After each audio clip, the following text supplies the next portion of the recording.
Hi guys, তো আজকে পুজো ভ্রমণে আমরা তিনজন বেরিয়েছি আর আমরা তিনজন মিলে আজকে কলকাতার নর্থ সাইডটা পুরো কভার করব, এটাই আমাদের টার্গেট।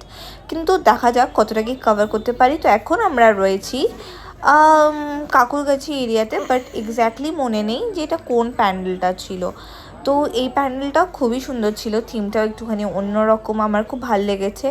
আর এখানে বেশ রোটেট হচ্ছিল বিলগুলো, দেন ফর্দগুলো, তো এটা বেশ সুন্দর ছিল। তারপর এই প্যান্ডেলটা দেখেছিলাম, এটা প্রবাবলি মিতালি সংঘ। আর আমার এই প্যান্ডেলটাও বেশ ভালো লেগেছে, ঠাকুরটাও বেশ খুব সুন্দর ছিল।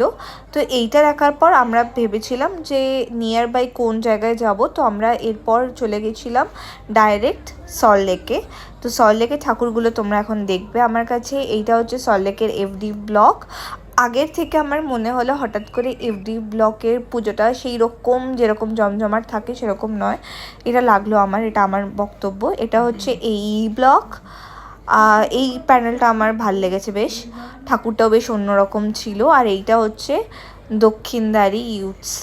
তো এই প্যান্ডেলটা তখন শোটা জাস্ট সবে শেষ হয়েছিল, কারণ আমাদের সাথেই জজরা আমাদের সাথেই অলমোস্ট ট্রাভেল করছিল। যেমন অনেক অ্যাক্টর অ্যাক্ট্রেসকে আমরা দেখেছি যারা প্রত্যেকটা দুর্গা পুজোর প্যান্ডেলগুলোকে রেট করছিল, আর সেই অ্যাকর্ডিংলি তারা তাদের প্রাইসগুলো দেবে। তো তাই জন্য প্রচণ্ড ভিড় ছিল, বাট তাহলেও এই আমরা দক্ষিণদারি যেই লাইভ পারফরমেন্সটা ছিল সেটা আমরা মিস করে গেছিলাম।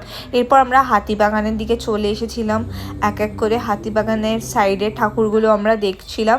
এই ঠাকুর মানে এই প্যান্ডেলটা আমার খুব ভালো লেগেছে, ঠাকুরটাও অতটাই সুন্দর ছিল। তো ওভারঅল আমার বেস্ট কালকে দেখা প্যান্ডেল এইটাই ছিল।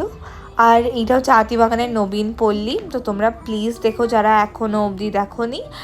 আর তারপর এই প্যান্ডেলটা স্পেশালি আমার মনে হয় বাচ্চাদের জন্য খুব ইউনিক টাইপের একটা বেশ প্যান্ডেল। তো নর্থের ভেবেছিলাম আরও অনেকগুলো দেখবো, যেমন হাতিবাগানে সার্বজনীন এগুলো, কিন্তু আমি জানি না কেন হতে লেগেছিলো তাই জন্য হয়নি। তো পরের দিনের ভিডিওটা তোমাদের সাথে আবার কালকে শেয়ার করবো। চলো, টিল দেন, বাই বাই।